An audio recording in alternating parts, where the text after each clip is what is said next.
What's up? I don't think Nexus was actually first this time around. Normally is a lot of the times. So we're doing a little rare daytime. I'm backing off my, looks like I'm peaking on my audio a little bit. What's up, Frederico? Look at the shocker Frederico in there in the day, right? And look, I guess it should be me, really. So what's up, Nigel? If I'm saying the name right, don't get mad at me too much if I butcher names a lot and sometimes butcher my own, but hey, still learning stuff every day, right? Actually got the day off, John, so rare. Sometimes I get the day off on Fridays, so. And the kids weren't here, the wife wasn't here, had stuff done, it's about to start raining, so hey, let's just do a stream, right?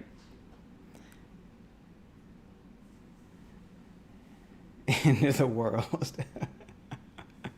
So I figured, I get this question a lot, and we'll jump into it, is people always wondering, you know, how to compile their own Tasmota or Tasmoto, however you want me to say it, or I'll probably say it 10 different ways. Now that's a name I hadn't seen in a while, is Will. Check you out, Will. Nice to see you around again, or maybe me. So I wanted to do there's a couple ways to compile your own Tasmota, and maybe asking, well, why do I want to do that? Well, if you're doing that with just putting it on regular light switches or smart plugs, you know, just your average typical day-to-day stuff, you're probably not gonna compile your own for that unless you're just really OCD on some things. What's up, Jordan? So I've compiled my own for quite some time. I do like to compile it kind of slimmed down, so it's kind of like my own light version, but still has a lot of different sensors that I like to use, and it makes it for some easier upgrades, and it's pretty cool to be able to do your own. And there's a couple ways to do it, and I've shown them before, but it's just some things have changed and just kind of needs a new update of things. So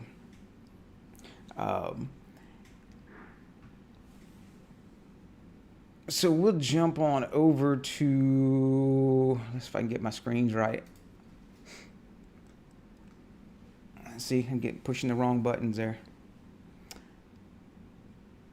And I've got this one off the screen a little bit. There we go. So I'll try to keep the sizes. I may try to zoom in. I may try not to. Just depends. Now, one of them I like to do is use Gitpod. And I know we're kind of on that focus of like, hey, let's not do anything in the cloud. And this is in the cloud. But a lot of what you may learn inside of doing Gitpod is going to be pretty much the same if you're going to do it locally with Platform IO.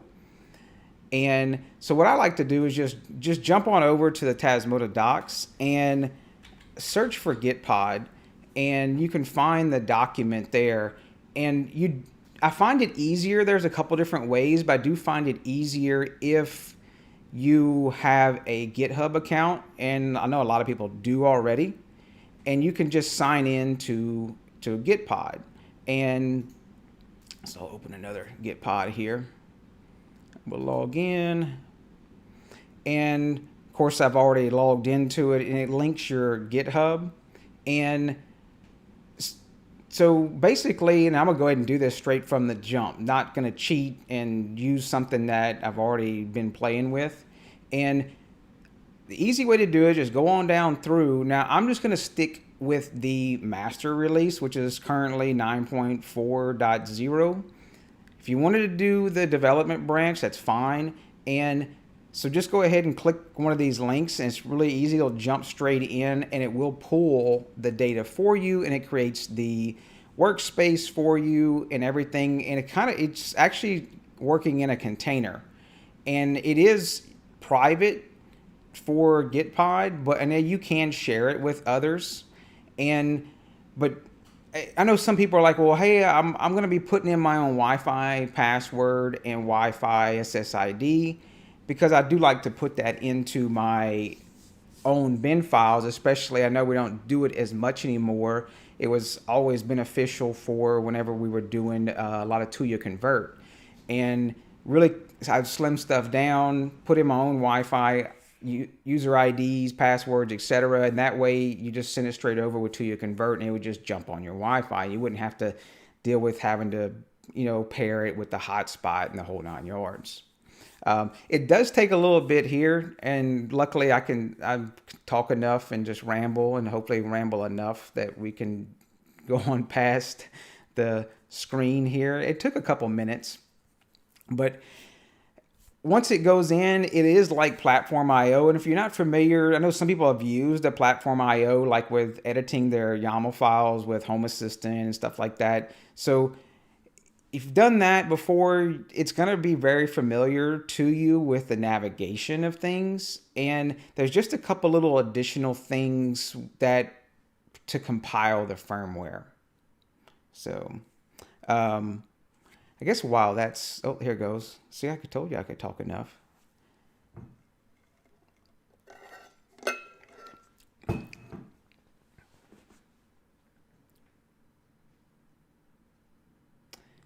Yeah, so when it starts up, it's going to go ahead and compile like the first setup of Tasmota, and that's absolutely normal. Just let it go and just wait for it to finish compiling. It's going to download all the little packages and everything to compile and install Platform IO, ESP tool, etc.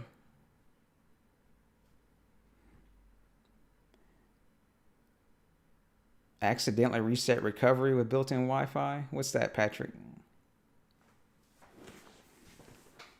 So then it's pretty quick. It's not too bad. I mean, just depends on if you've compiled this locally, but you can see it looks a lot like Platform IO that you've used. If you've used it before, it actually is. And just the only thing I've really found different doing it locally is there's the little drop down menu up here won't have, I normally usually hit build, but you got to do that with a little command line, which is short. So yeah, Gordo, I worked on that last night, and it always runs into that same thing. I have too much footage than I probably want. But I may just make it just a long one with a bunch of chapters, and that way you can just jump around to the pieces and parts instead of me breaking it up into actually another one. And it's basically all of the going over some of the typical plugins, Docker auto updates, or just notifications, shares, kind of just the whole general usage, tips and tweaks, and even go through of doing it. The ones that want to do it is run the Home Assistant virtual machine as well. So, oh yeah, exactly. Yeah, it does make it easy if you do that hard reset. So once it's done compiling, you should see the success right here. And basically, there's a couple things in the docs if you follow along. And if you go through the page, look, I must have, oh, because it took over the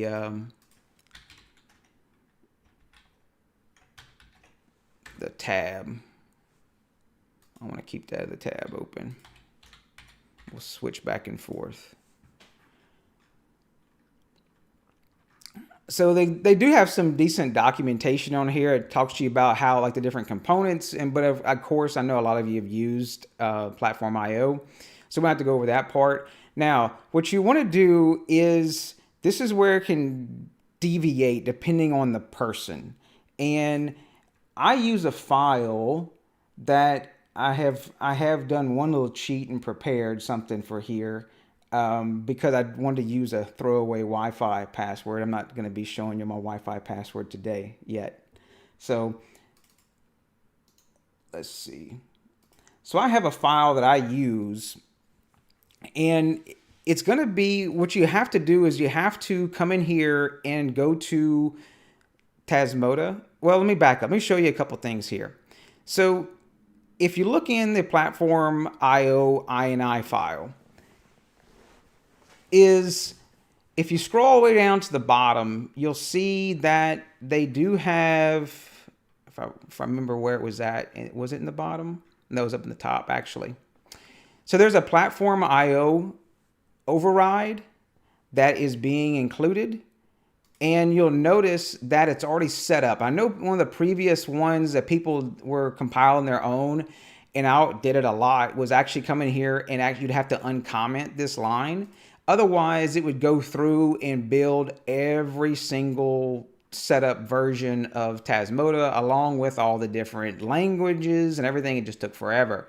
And you didn't know what was going on. You just thought that that's just the way it was. But they've done that already for you now.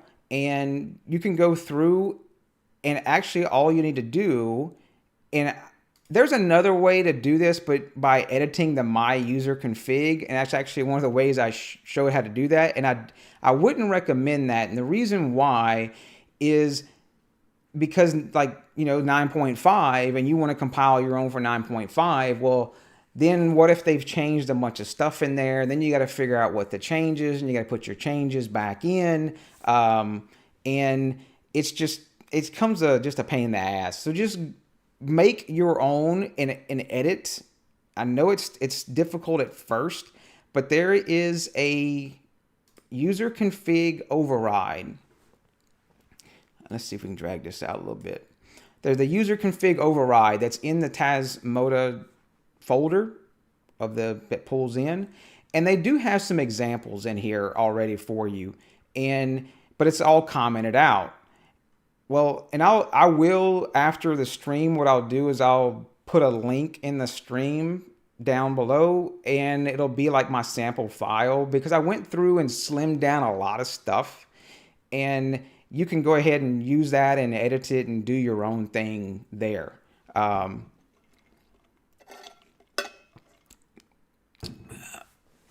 Yeah, it's just Gitpod. It's kind of like, think of it as a Docker container that's actually in the cloud for you that will compile. It has Platform IO installed. It'll pull in stuff from GitHub, say the Tasmota project, and you can easily compile your own bin files. And you don't have to install anything. Now, you're more than welcome. The stuff I'm showing, like especially right now, it's going to apply if you download Platform IO, install it locally on your computer, and then you would just copy over and download the Tasmota GitHub project and just download the whole zip file. Like if you go to if you just go to the Tasmota GitHub and let's see, code, yeah. So if you just click on code, and then you could download the entire zip, and then you could open it with Platform IO, and you can compile. It would be the same exact. It may just look a little bit different. So.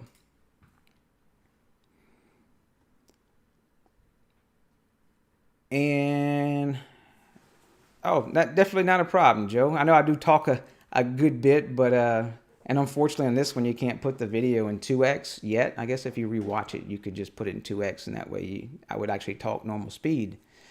So they have a lot of commented out lines here, and what I do is I just take my whole file. Let's see, make sure this is the one. Yep.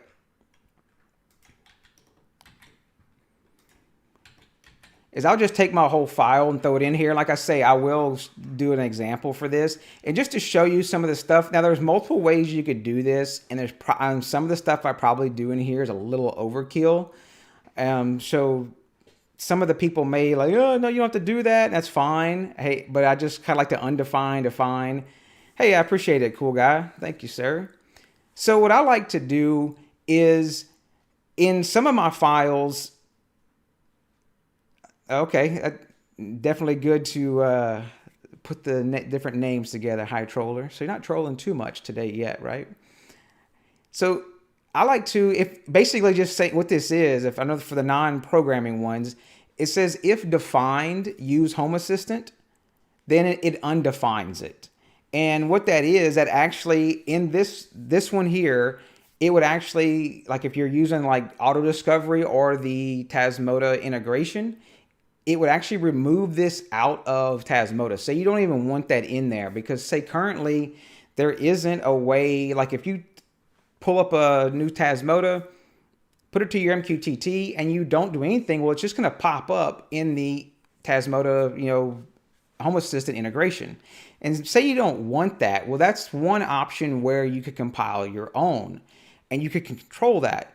So I like to set this code image string, and where that code image string is from, let me pull up one on my other side here and I'll show you.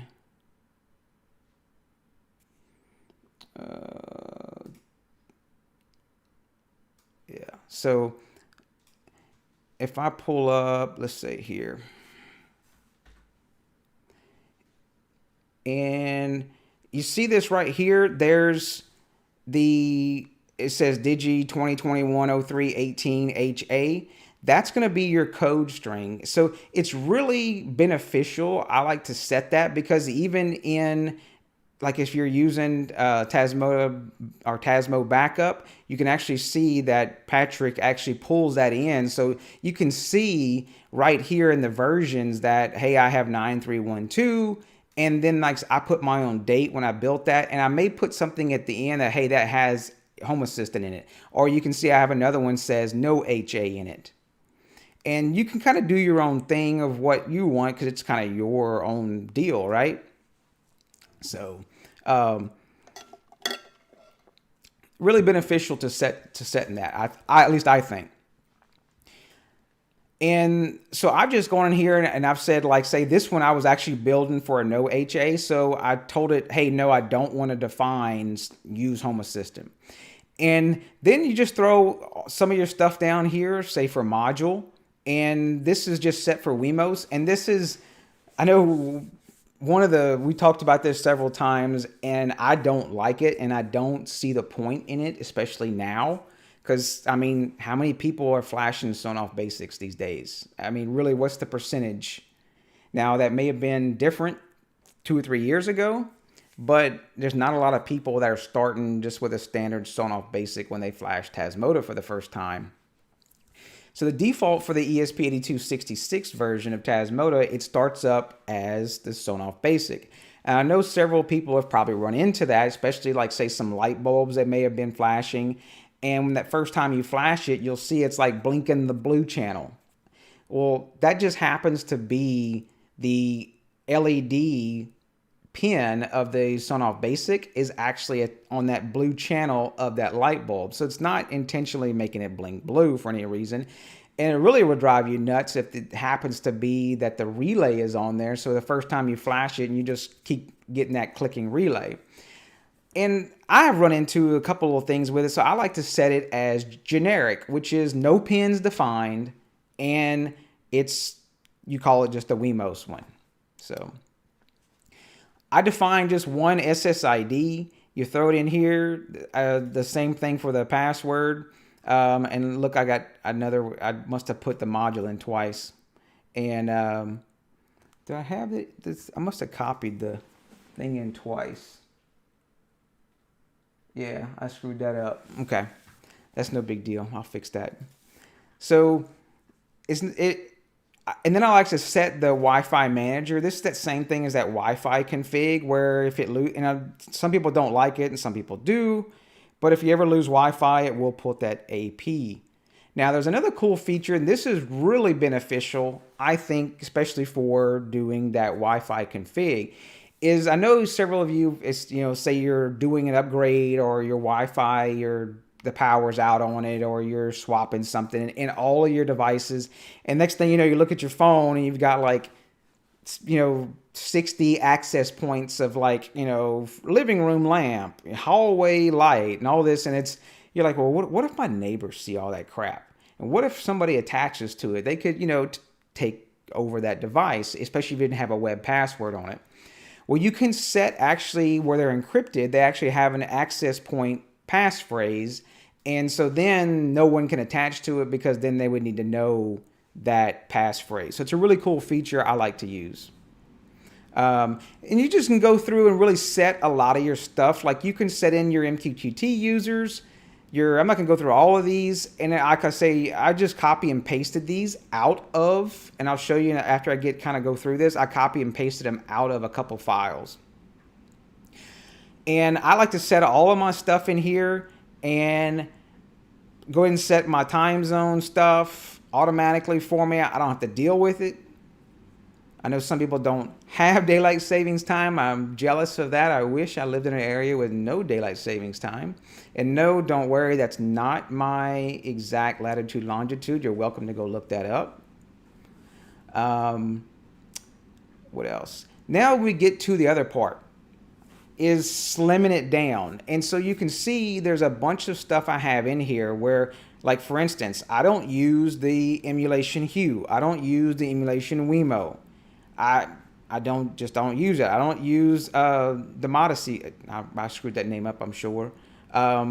There's a lot of different things I may not use. I don't use EXS dimmer, just Sonoff D1. I don't want those. And I really want to narrow that down, and it's really going to cut that bin file size down. Now, then I throw in some stuff I do want to use. Like I have some lights that are the My92X1. What else? A lot of undefined. Now, some of them are already undefined, but I like to force the undefined. And then you'll see some other ones I say, yeah, I do want to use rules. I want to use expressions. That's another thing that you don't get in the regular bin. And the if statements you don't get in a regular bin.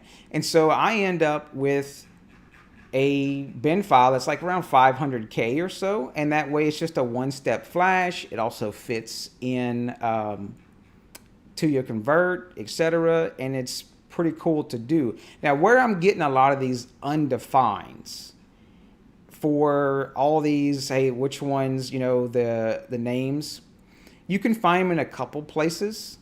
If you look in the My User Config, because say you do want one of, you have a special sensor you want to use for I squared C. Let's see.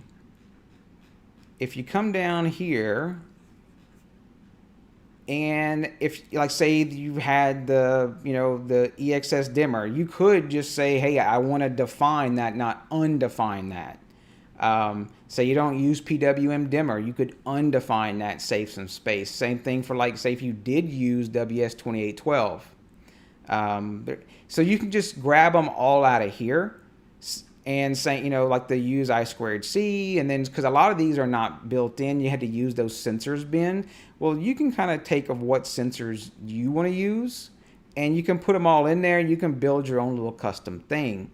Now, there's, if I can find it, it was the version, I want to say it was, look, I'm going to be mind. It's not, is it Tasmota configurations? Yeah. So you can find other examples here is actually people that are familiar with flashing the sensors bin file. You can actually look what did they put as a define. See the examples, they're defines, undefines for the sensors bin file. And if you wanted to kind of take an example out of there, you could just copy and paste it and stick it into your little custom, bin file config. So once you build your own thing, and if you do get stuck on some stuff, I mean, definitely come jump into to Discord, and let me make sure that the thing is the command's actually gonna work. But before I say all that, yeah, it should. What's up, Cyber? I know I've been rambling. I hadn't been. I'll figure we'll get to some questions and stuff here in a bit while it compiles. So if you do get stuck on some of the stuff, I mean, jump into Discord or whatever and just come ask. And I mean, it may be something stupid that's just in the file. And please don't come paste your entire custom little config thing. Put it in the paste bin, and then just paste the paste bin link to us, and that way it won't blow out Discord, and it's easier to read on mobile, etc.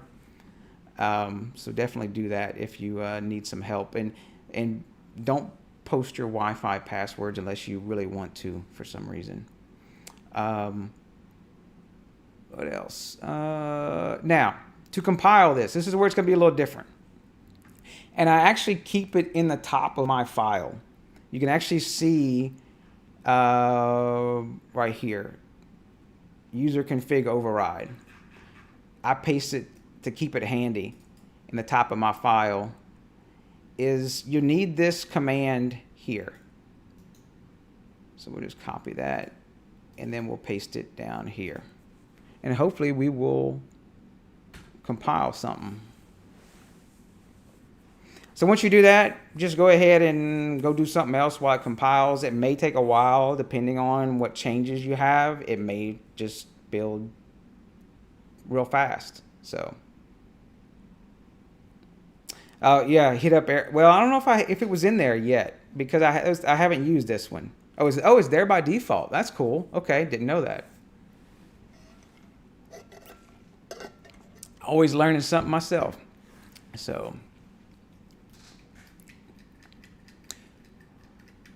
So I will, once it's done, I've got a little Node MCU we'll try to flash it to. And there's probably 1,000 different ways that you can flash to it. So I always like just to, even locally, I don't because the COM port's changing and stuff, I just like to just copy the bin file out and go use like Node MCU Pi Flasher or something like that. So it will create, there's 2 files that it will create.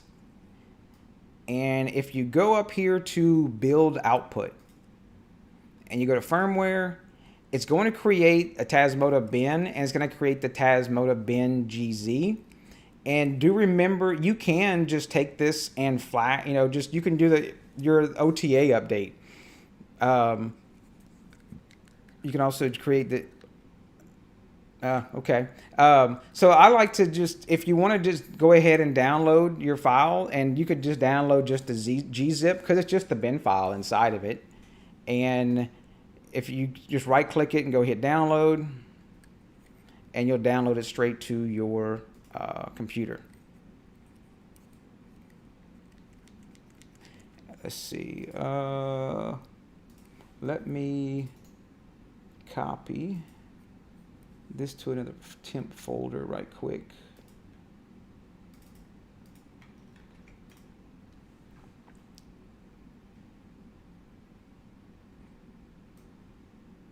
All right. So we do have our Tasmota gzip file, and we'll just extract. I want to see what how big the bin file is. Oh, I must not have saved the file. It compiled 600K.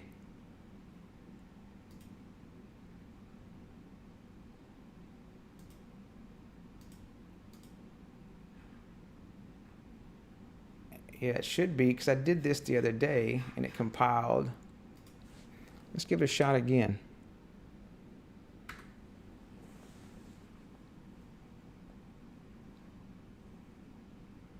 Maybe make a liar out of me, right? Hopefully it'd be, I bet you, hopefully that's what it was. I'm not, I know in like Platform IO locally, you don't have to go ahead and save all the files.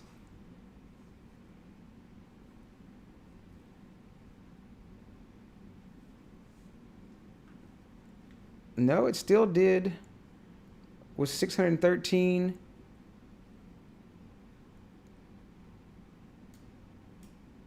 Why is it doing? Let's hit save.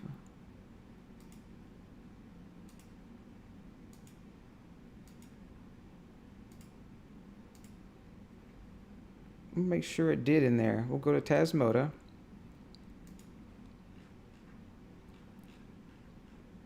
Unless I copy and pasted it below. I hope I didn't do that. We'll see if I messed up the file or not. I double copied it.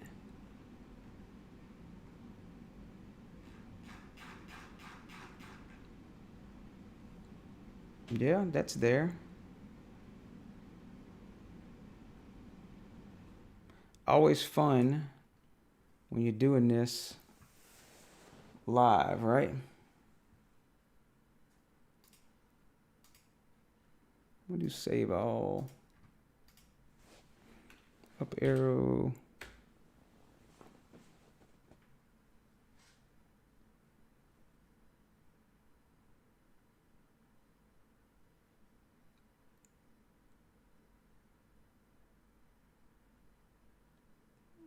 We want to archive, Frederica. What are you talking about? All right, there we go. So it must have done not saving the file, or I had something opened. So don't do what I did. Make sure you save all your files and verify that they are there. So let's download this one again. 1 sec. Let me copy this over. Number 3. Yep.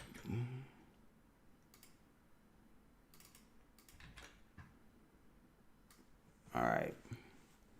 Now we're straight. So you can actually see now when extract, it's the number 3 one.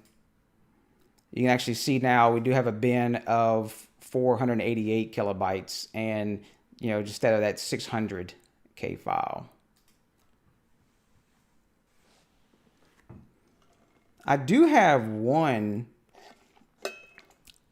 LifeX bolt. I haven't had any issues with it going offline. I know I did see there was some. I just happened to see it because it caught my eye. There was some commit to one of the various versions of. I think it was like one of the beta of Home Assistant. There was a commit for LifeX, but I thought it was something with dealing with color or something though. Let's see. So I'm gonna open up. Like I say, everybody, you can do whatever you want to do for flashing. I'm just kind of old school in this. I have used Node MCU Pi Flasher forever. And what did I do with my Node MCU?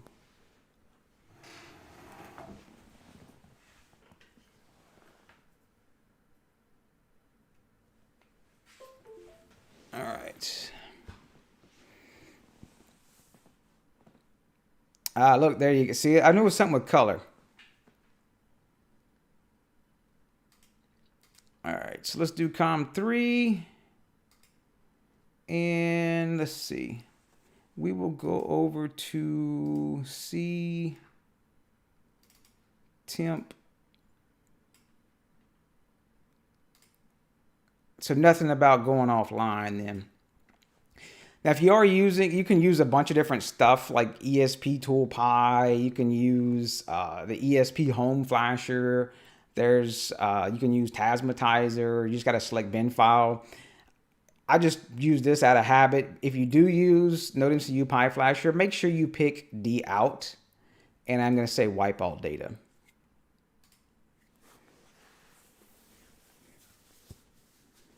So once it erases the flash, and then we'll see if it gets on the network. So it's pretty simple to do your own little thing. I mean, the documentation for the most part is pretty close. Where is it at? Because they do talk about the user override. It says create it. I believe it gets created automatically when that first compile happens. So you can edit the stuff in there. I think this is the part that I probably forgot was the save your edits. And like Haka was saying that, and then the platform INI is already set for us, as you saw. And if you wanted to just run the platform, run it there it is. So, and that's it. And I'll stop playing with the lens cap. I'm sure y'all probably hear that in the mic. Let's see where we are done flashing. Yep. Okay. We will do the reset.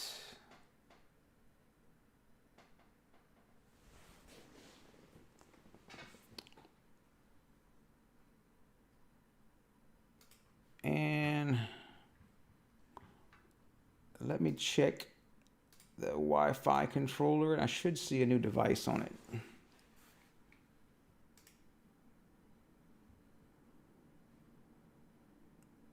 Yep. And what I like to do is a little thing I like to do on the Wi-Fi controller is I'll just sort by uptime, and I think this actually was my old WLED, and I'll see the IP address. I can just snag it off of there.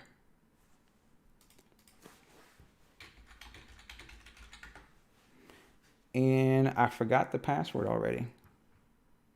Oh, because I did set a web pass as well. Where is it at?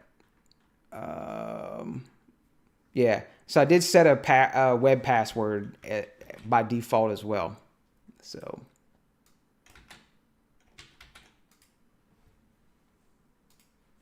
And that's it. You can see we have flash things here, and there's that tag of saying no HA, and there's the SSID I'm attached to, and you can actually see here, which I know a lot of people may not understand all the parts and pieces for this, but for the program size, there's that 487K, and there's free 516.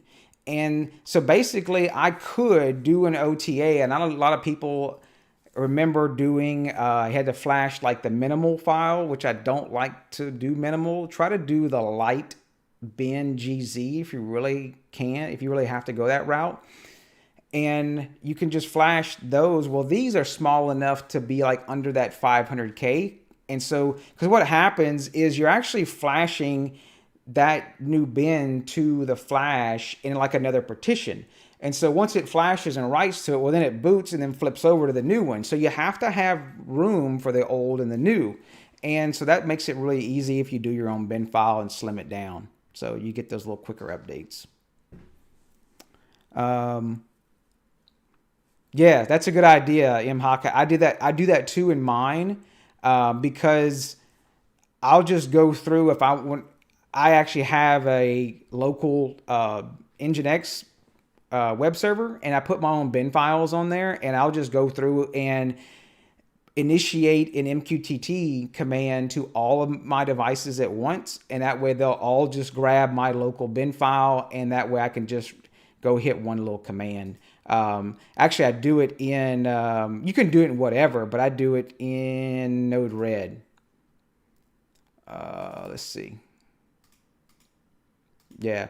So kind of what I do, and I don't have it ready yet to do one. I may do maybe I'll do another live stream if I get time this weekend, one of the evenings, and I'll get a bin file ready. I want to do 9.4.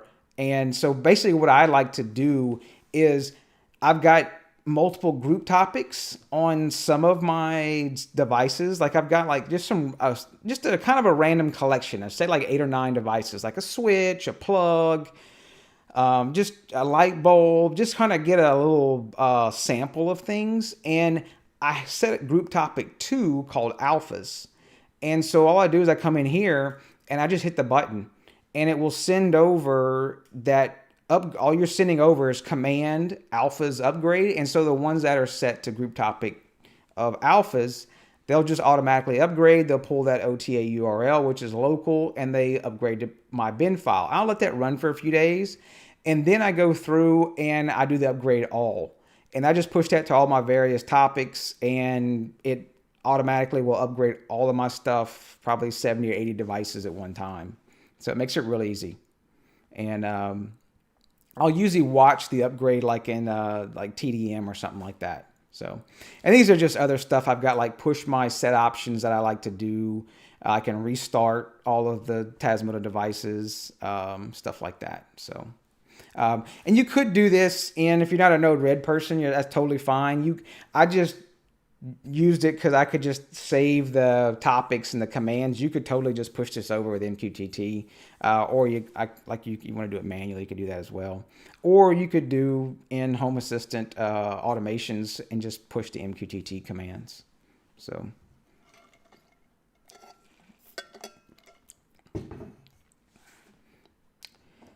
that's that on there. Any questions? I know I kind of blew through that there. Like I say, I'll put my config file that as a sample. I'll upload it to GitHub, and I'll leave a link down in the description later today. So if I forget, by all means, jump in the Discord and come hound me. I won't mind. So, yeah, I've always been a Node-RED person, Joe, and I'm not trying to start any of the Node-RED Home Assistant automation battles. They all have their place. So, yeah, I can share the flow. It's actually pretty simple. I probably could have cut the 1 out, but I just had that push from actually I do have it, the 1 here, but it just sends a 1. That's all it's doing. Is it sends a 1, and now don't do this unless you're prepared to do it. You can send over just command Tasmotas, which is probably it depends on the version you came from. Most of your Tasmota devices upgrade, and it's simple. That's exactly like doing this right here. If you did upgrade 1, that's gonna just pull the OTA URL. And yeah, so it just sends a payload of 1. So if you did, it's the same thing if you did publish command, this one's not on MQTT yet.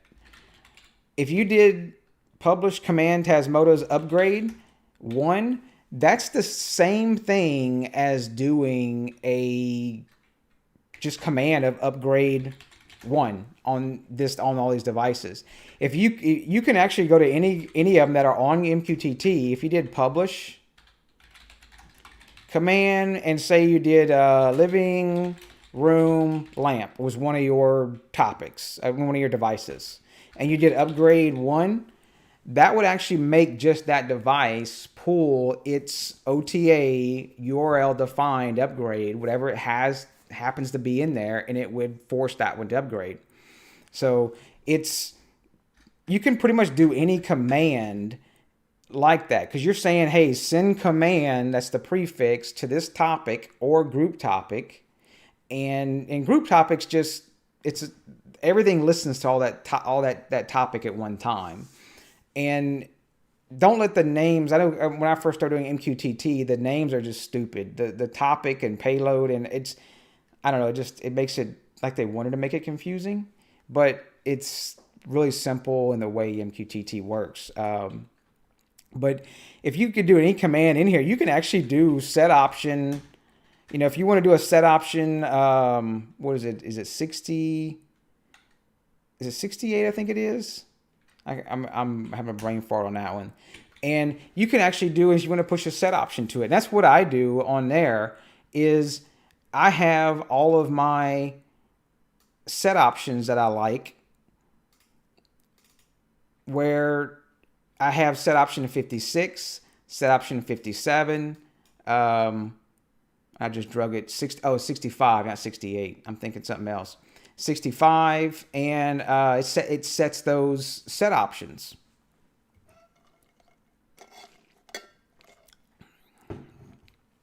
What is the Lambin L8 in the hash? Is that what's the hasp one? Maybe I'm thinking of something else. That's not that PoE ESP32, is it? Or that's a closer name. Are you talking about HA switch plate?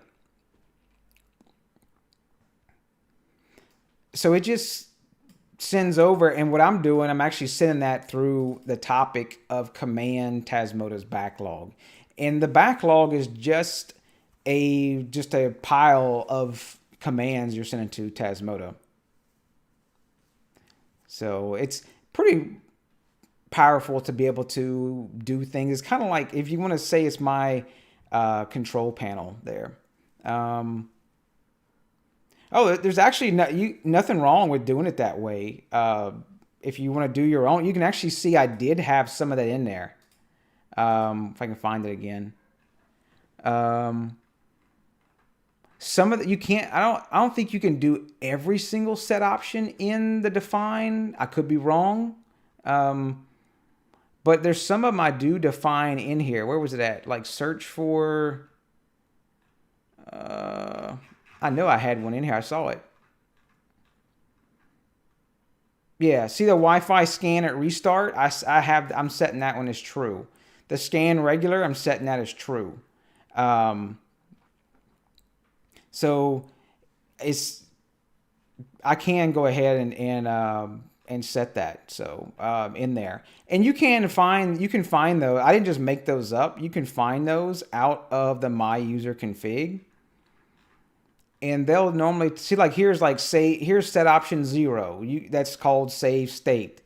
There's a set option 36. I know some people, we talked about that when that was some of the boot loops, where if the device goes in a boot loop several times, it will try to fix itself, and like it'll default back. You'll find a device that's defaulted back, and like the rules are turned off or something like that. That's usually due to that set option 36.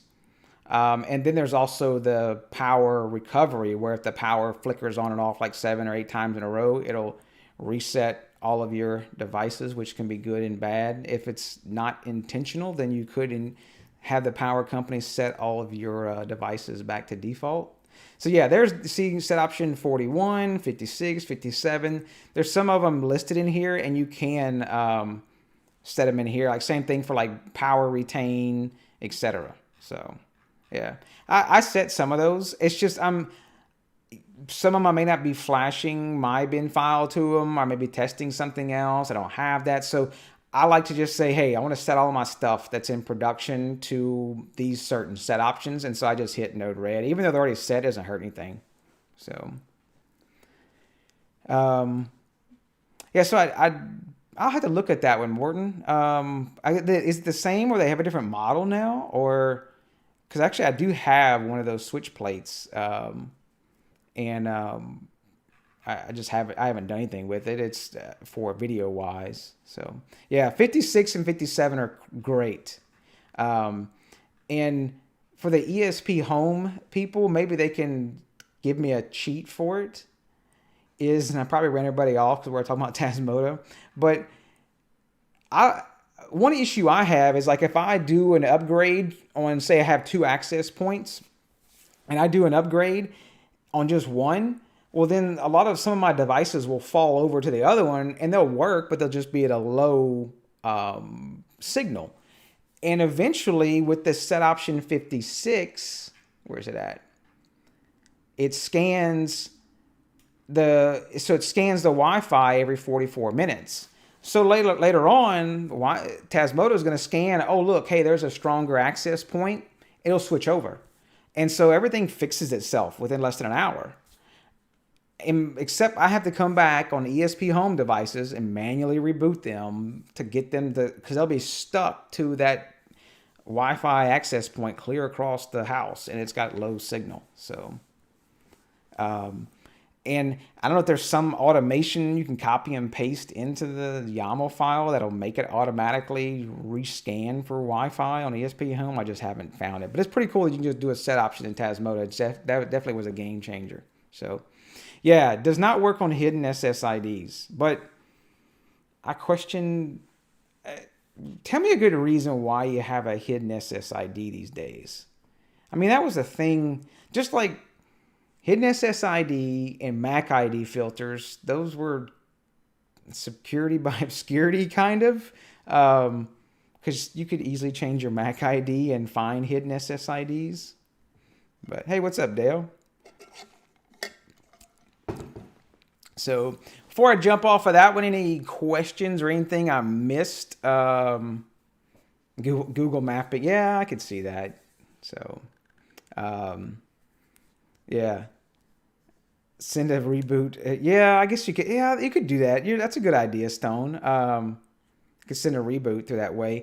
I guess I put one of those reboot switches, and so I was just going through the few I had and rebooting them. So. And I know I'm going to butcher that name. I'm sorry. So I won't try. So I would need to be in the evening with a little liquid courage going on there. So, but one of the things I wanted to, would I recommend? Might be doing a network overhaul soon. Would you recommend upgrading Tasmota devices, or don't mess with that works? So I did get someone, I think it was Dr. Reality, was asking about upgrading. And that's a very good thing, because I know a lot of people have older versions of Tasmota out there. And it's pretty cut and dry. If this rule here, if it ain't broke, don't fix it. And that's very true. If you got a light switch that is on Tasmota 7 dot something and it works great for you, and you have it in Home Assistant or whatever software you're using, it's just a light switch. I mean, it's probably an LED, a button, and relay, and it doesn't do a whole lot. If it's working fine for you and the way it is, you can just leave it. Now there's some older versions I would probably upgrade because of, I forgot when they changed the core SDK where there were some Wi-Fi patches. I can't remember what version that was. I probably would get off of that older Wi-Fi SDK that was for the ESP, but I like to kind of stay up on things. But stuff could happen. If you're flashing it, it could just die. And if you're not prepared to dig it out of the wall and maybe reflash it, and a lot of times it's not going to die physically. The only, and I know there may be some rare ones out there because you wore out the flash, but the only physical ones I've seen where ESPs go out is where they've had physical damage. You know, whether there was a power surge, lightning, or that was somebody shorted it and let the smoke out, etc. It's not. You'll have to go, but of course, like talking about plugs. If you can't get the plug open, you may have to destroy the plug. So you may just leave it as is. So, but with that said, if you want to upgrade things, if you come in here to the Tasmota docs and look at the upgrade flow, if you have one on 7.0 or 7.2, in each link is the light bin, and it's probably hard to see, especially on mobile, but each link is the light bin that you can use to upgrade. Please read this message. Do not use Tasmota Minimal when doing your upgrades. Don't do it. I'll say it again. Do not do it. And just move on through, and you will have to do multiple bin file flashes, and you can do it right through the GUI, which I mean through here is firmware upgrade, and you're going to be doing it through the choose file and just browse and push the file over. So and don't unplug it while it's upgrading. Just don't. So and then once you get through, you can get through to the new version. If possible, I would do a reset 5 on it, and that's going to set, like, because for instance, the older versions will have that group topic of Sonoffs, and there's the OTA URL might be old. If you don't feel like resetting all that stuff, you can just do a reset 5. It'll set it to defaults, except it'll reset everything except for your Wi-Fi. And so it's a pretty decent little thing that you can do there. So, oh, hey, Ricker, I do appreciate it, sir. Wow. Thanks a lot.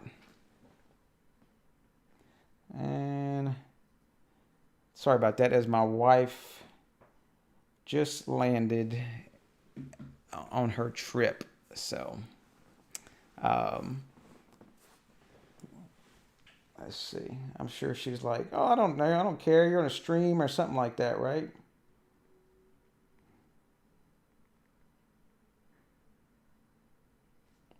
Yeah. So thanks, Ricker. Very, very nice, sir. She's supposed to have a question with it, man. You're supposed to have like this stump digi or travel, whatever you want to call me, or now I'm gonna go with the bad names. Yeah. So yeah, if you any questions on the upgrade flow, and if you're not comfortable with it, by all means, there's several of us in there. Jump into Discord and, hey, I want to do, it does not hurt. I want to do XYZ. How should I do it? I haven't done it yet, and I want to ask for advice. Go ahead and ask for advice on that stuff. It's always, yeah, time to send the girlfriend home, right? Yeah, so definitely I come ask for advice before you start doing something. And and I know I didn't say it, but your version that if you're going to build your own binaries in Gitpod, like I was showing, don't flash it to a sealed device first. Get a Wemos, Node MCU, something like that, or some other easily flashable device. So, hey, Sonoff Basics, several of us probably have some in the drawer we took out of production. They work great for that. You can serial flash them if needed, if you can recover them, if you screwed up something on your bin file. So, now, I wanted to get back to Mac was talking about, I believe that was him doing the rework of the network, I believe. There is what I would recommend if you are going to be changing stuff on your Wi-Fi, on your devices, and you're not already running it, is go into and make sure and set Wi-Fi config 2. That's going to set the Wi-Fi manager.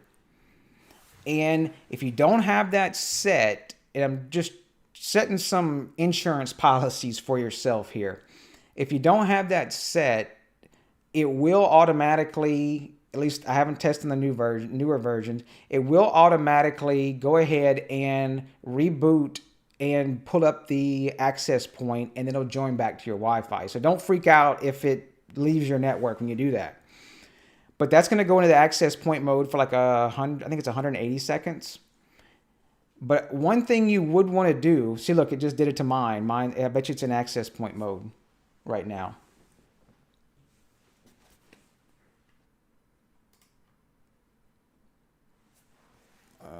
Let's see.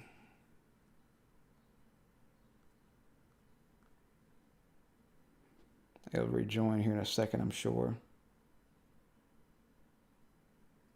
Yeah, it's in access point mode. We'll give it a second.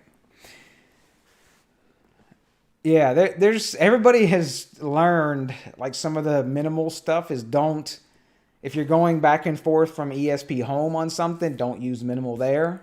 Use the light bins. I always try to use the light bin. The minimal doesn't have the access point mode, and it also cannot write to flash. So it's really only designed to do an upgrade of, you know, a small version gap, etc. Try to use the lights. So. Good question, Seth. So if you build your own, and I know M. Haka was talking about it, is he'll set his own OTA URL as well. And so it may set something local in some sort of local web server. If for some reason he goes in and hits, I'm sure this will eventually get back on the Wi-Fi. If you accidentally go in and do an upgrade, well, then you would upgrade to the regular release, and that would overwrite, say, different I2C changes or whatever you did special in your own little bin. Any configurations that you have. Oh, wow, Morton, I'll have to go. Well, it made me go look that up now. And now you're going to make me go look up. I'm not too up on my... acronyms of was that the Kroner, I think it is. Yeah. Thank you, sir. I will we'll definitely go look that up before we get off of here. So luckily I don't have a hard out on time to go. So now I got confused on where I was at. Oh, so if you upgrade to the full version, and say we had all those set options set, it's not going to override any of those set options. The only time that it would override any of your configuration is if you did a reset configuration, and it would reset the configuration, which of course would wipe your Wi-Fi, wipe those set options. It would wipe it back to what was on the current bin, and so that's when. So if I, for instance, we can try, I'll show you, we can try it here.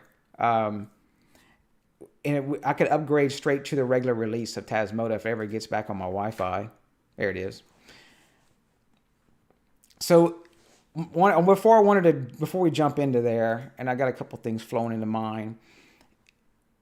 If you are jumping into changing your Wi-Fi, which is not a bad thing, changing your Wi-Fi passwords and SSIDs periodically, but it does suck for a bunch of IoT devices, especially ones that aren't Tasmota or I guess ESP Home wouldn't be as bad, but like it sucks for other devices that, you know, like say Nest, and you got to re-add them to the app sometimes. It's pretty simple in here. If you go to configure Wi-Fi, and you can set a Wi-Fi network 2 and a Wi-Fi password 2. So if you know, hey, I'm going to set to this SSID and this password, you can go ahead and set it in there. And so you can have a network A and a network B, and it will try those networks. And so you could set that up beforehand on your devices. And if you're really advanced, showing you could actually push all this over using group topics, by the way. But try it on one device first, please. and put in your Wi-Fi, your password here, and that way whenever that new network is there and you pull the old one down, it'll automatically join. And then the insurance policy, if you screwed something up, you will get them into access point mode because you set Wi-Fi config too. So I know it's a little bit to do, but once you do it one time, you're like, oh man, this is so easy. This to change my Wi-Fi stuff. It's stupid simple. So yeah, pretty cool on that. And I'll show you, Seth, here. We're gonna do firmware upgrade, and you can see the OTA URL is set here.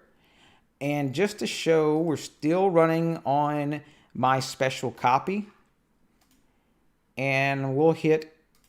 And actually, I'll show you. It's the same thing. If you actually want to watch it, if you're the same thing as hitting start upgrade, if you want to see what it does, you can do upgrade 1.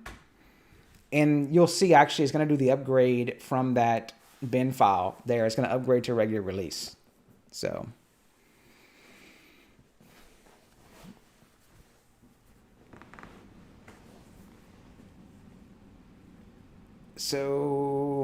Shelly devices don't always rejoin well.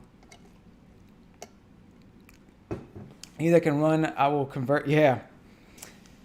I pretty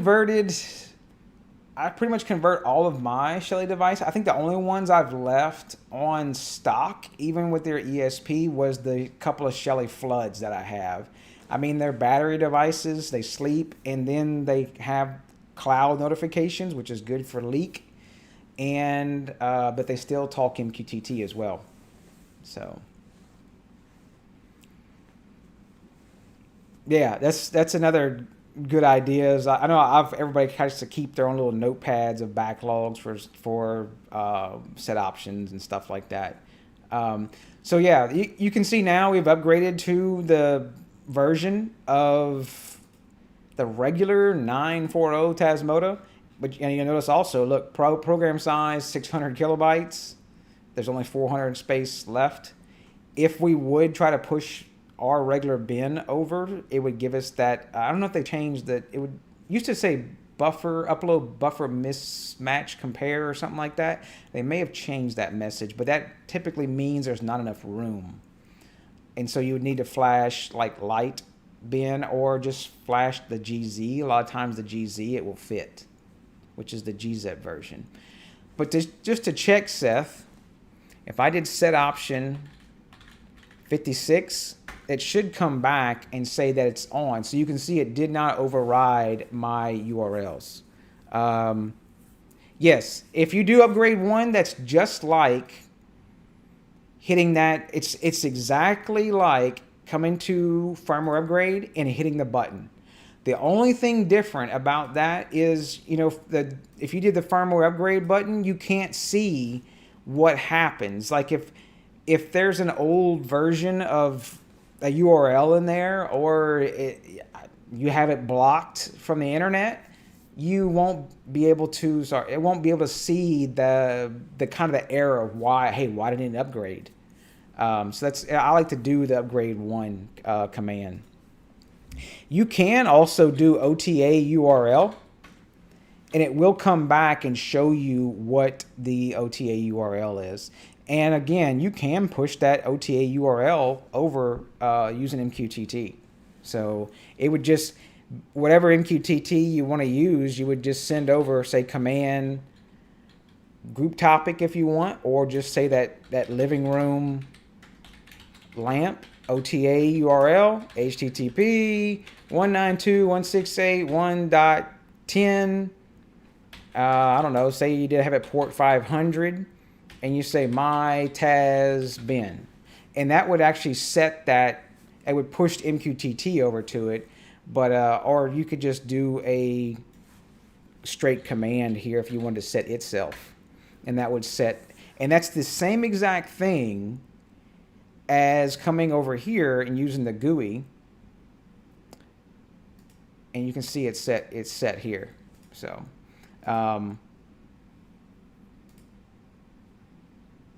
yep, yeah, exactly. I have a little Nginx Docker container that I just throw it in that www, and it's not exposed to the internet, It's not port forwarded or nothing. It's just a local web server. However you want to load, there's tons of different web servers you can do. So yeah, I want to show you what it does whenever, if you say you do a failed upgrade. So if like, because I know that IP and port is bad. I just made that up. So yeah, so it saves you from having to go through and push this stuff over manually. Especially it sucks when you've got like 60 or 70 devices and everything. Yeah, you can see failed HTTP error. And is someone here? Oh, never mind. I don't need to deal with it. Amazon. The daily, I wouldn't say daily yet, but almost daily, right? So, so yeah, it's pretty cool to be able to do everything, on the console if you want. And I'm not if you're bored one day, or you're let's see, I can hear my frigate going, telling me somebody's in the driveway. All these commands, there is so many commands for Tasmota. You can go through and find all the commands. You can pretty much send these all over to the console. You can send them over MQTT. I mean, look, the list is nuts. And how they pack it all into that little firmware is just insanity. So there's tons of stuff in there.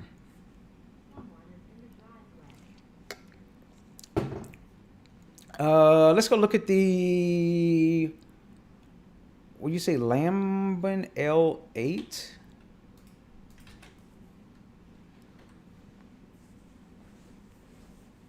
What is Lambin L8? Oh, they got an Amazon for it. They got somebody doing it on Home Assistant as well. Oh, okay. Very cool. Let's see what they did on the Home Assistant with this. So they must be flashing it, I'm guessing. Has anyone tried to flash the HA switch plate? No, there's not a okay, that knocks Nextion. Very cool. I'll have to read through this and go through and see. Oh, look, there we go. That looks pretty cool. I will go through and digest a lot of this, and we'll see. I could definitely see getting that looks pretty cool. Might be definitely possible. So we'll dig into that. And you can get a US size version. The rectangle ones. That was my curiosity right when I first saw it. I'm assuming it fits in the one gang. Very cool. I will see about checking that one out. Can one Tasmota device publish to another device? Oh, absolutely. Let's do a real world. Yeah, because that's kind of what I was talking about. So if I wanted to do, let's see. You'll be able to see it behind me without screwing up my lighting. Let's see. It's actually a three-way. And we'll open up that one. Were they getting it off of, probably off of AliExpress, Morton? And if I'm saying your name wrong, don't mind telling me, hey, I screwed your name up. I won't mind at all. Let's see. Was this one? Yeah. So this is a real world example. And you should be able to see behind in the hallway, Hopefully it'll change enough. So this one is, its topic is SW Fourier or Fourier, however you want to say it.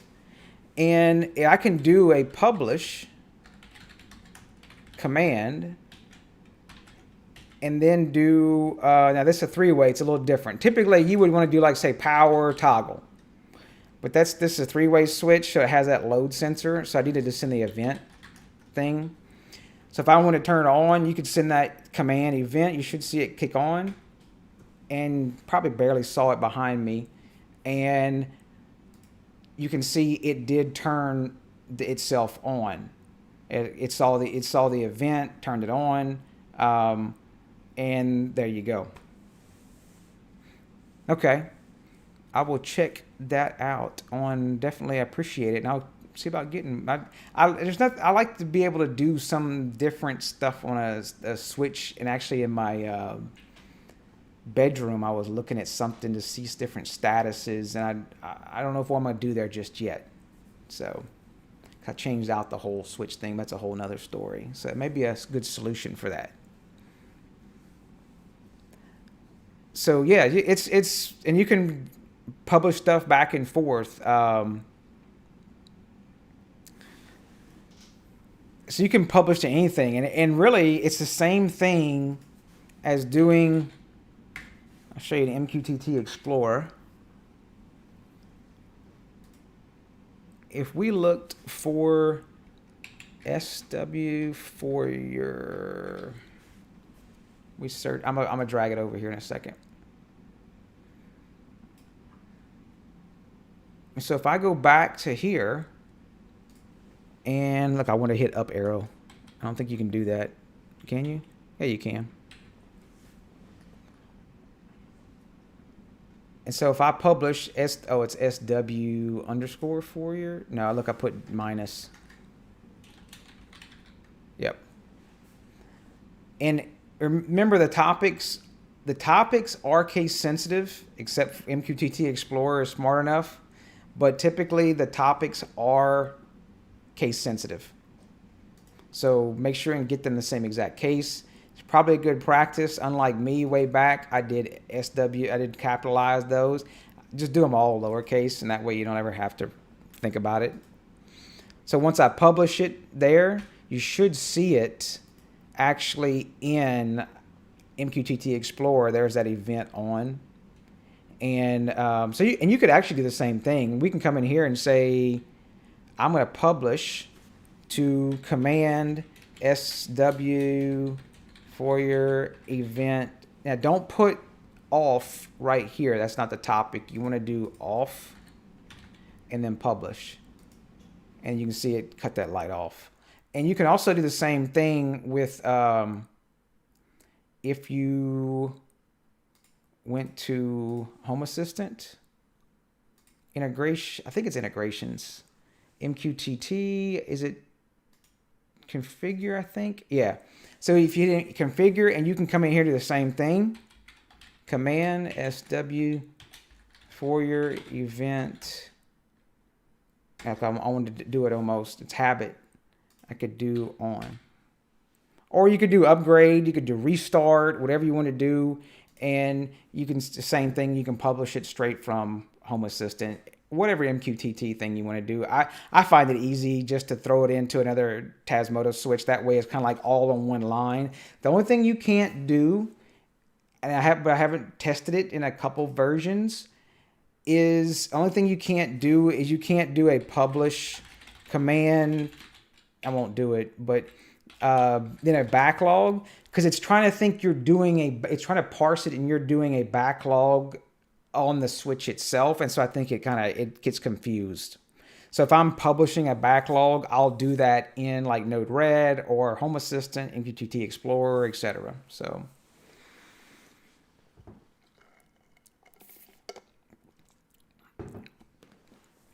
oh, okay, Morton. I definitely appreciate the donation and the information, and thank you to Ricker as well, or Rick R, however you want to say it. And in Home Assistant, is there like any card to show latest actions, latest activity? Now, see, I'm probably not the one to ask for that. I don't use the GUI a whole lot in Home Assistant, except for just seeing if something works, or if I'm looking at graph data, I probably actually have it going to Grafana probably. I don't look at cameras in Home Assistant. We just don't use the GUI a whole lot because we either have automations or we have wall control, but a lot of times like lighting automations and stuff like that we deal with. So I'm not sure. I've never looked at latest. I guess you could look in the log, but then that's not looking the. I'm sure there's a card or something. So I'm sure somebody has something out there, but I'm probably not the one you'd want to ask on that stuff. So,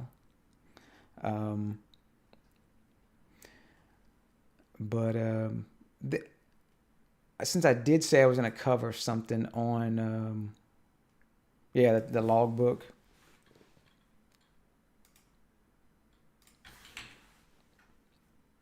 I know somebody's going to ask, hey, what is this big list?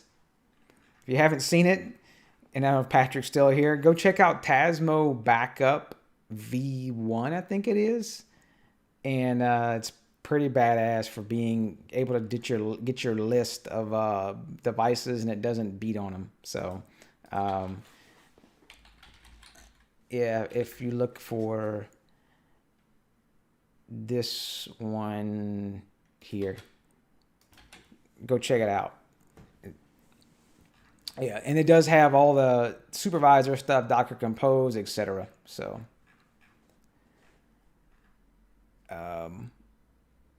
all I can see, if you can't get TAS Backup to run, there's like tons of different ways to install it. You got Docker Compose, there's Docker Run. You can even do it raw. No, I won't go with those jokes just yet. You can do it however you want to do it. So you got to bug Patrick. Maybe he'll help you with some of the errors or something. So,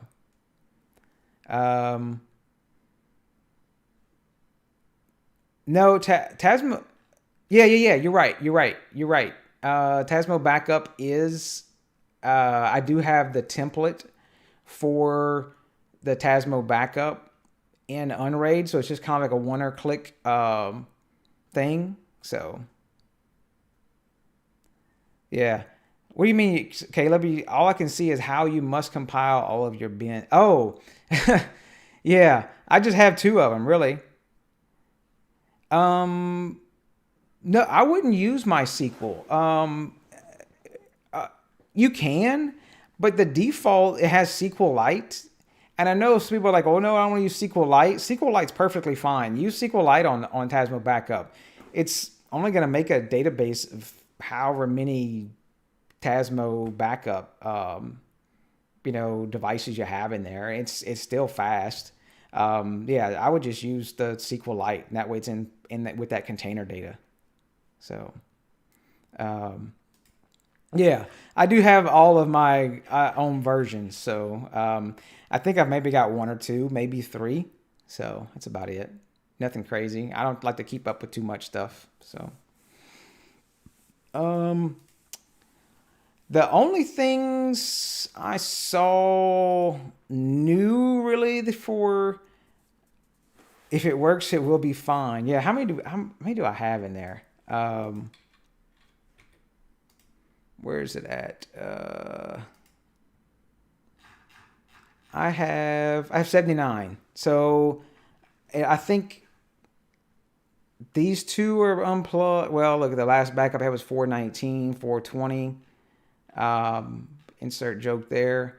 But the plug is high, but that was a bad joke. But 79 is, I don't know, I'm probably 75. I have some test stuff in there. So definitely not trolling. Yeah, so now we'll be doing I'll try to get that other Unraid out Monday, I'm thinking. I'm hoping if I get through some stuff on the weekend. So, So one thing I haven't played with yet, and if I can find the tab, I got 5 million tabs open. Is if you haven't messed with it, they do some on the ESP32 on Tasmota. There's Berry scripting. I haven't played with that much just yet, but it looks very promising on doing a lot of different cool stuff inside of the ESP32 chip. So the only major thing I saw in 9.4 was the Sonoff Dual R3 for me.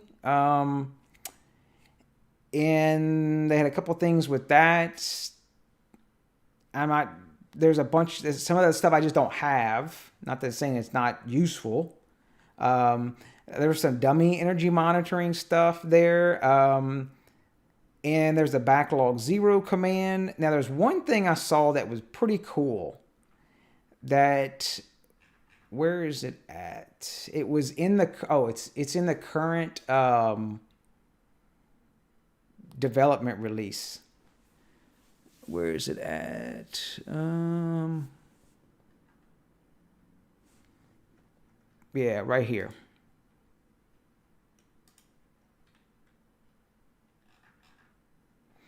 So basically, what this allows them to do, and I'm going to zoom in this page here.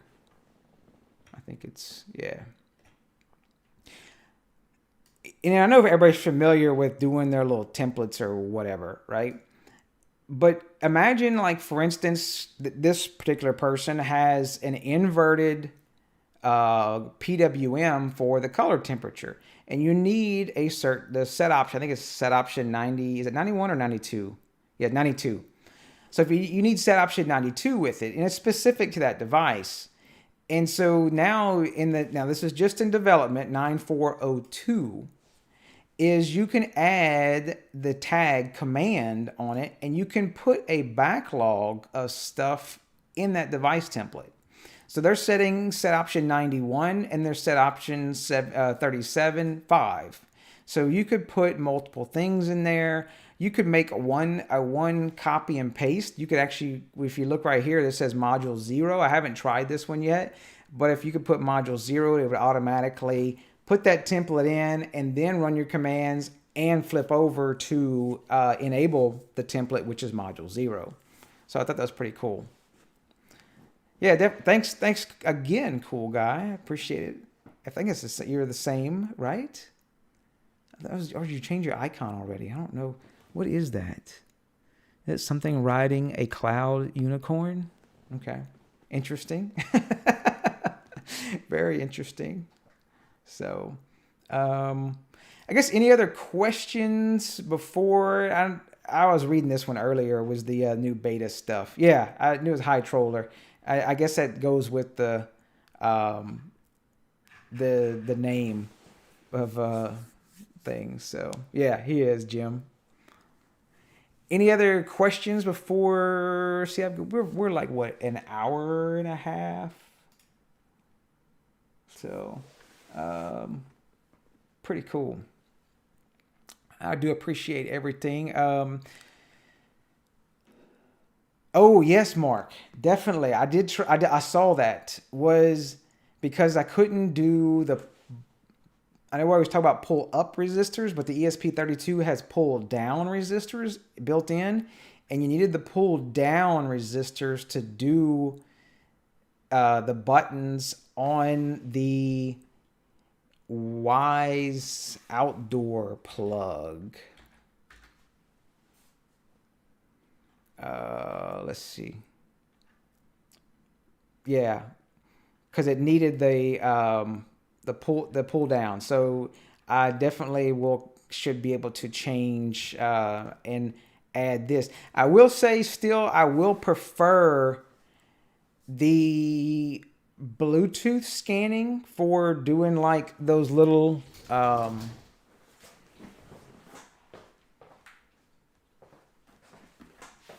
doing the little temperature devices. Let's see.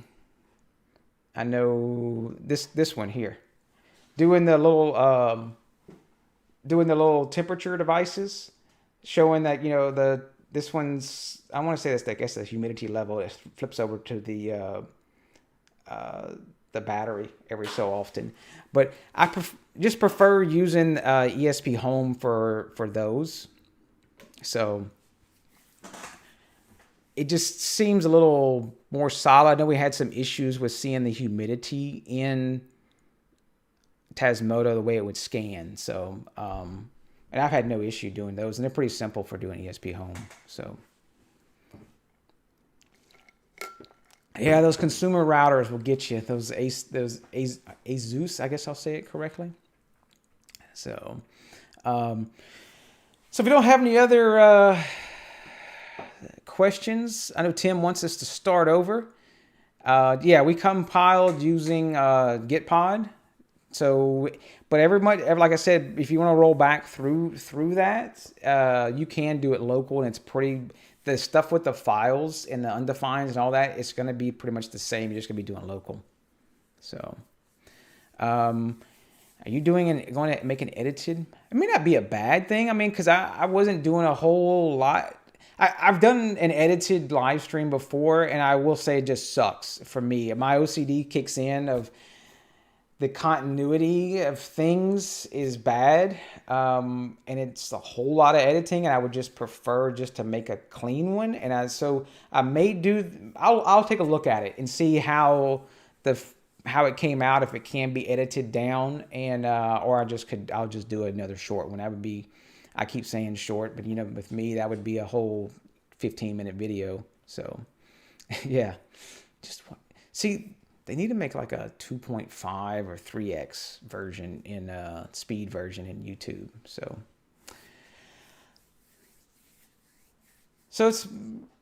I still have to grab some lunch for myself and a couple things to do before the kiddo gets off the bus. And but yeah, and hey, if anybody wants to rewatch and take notes of timestamps, I'll be more than happy to copy and paste them and for other people. But I try to do all the chapters. I love that feature in YouTube. That way, I don't feel as bad for making a long video that's 25 minutes long, because then you can just jump around to the stuff you want. So, yeah. So, okay. Well, I appreciate everybody watching and everything, and y'all take it easy. Maybe we'll try to sneak in another one, and I appreciate the couple tips, and thanks for the donations, whoever else out there, and check us out in Discord, and y'all have a good evening, rest of your day, or whatever it may be, and like I say, evening, Morton. So, and we'll roll it out.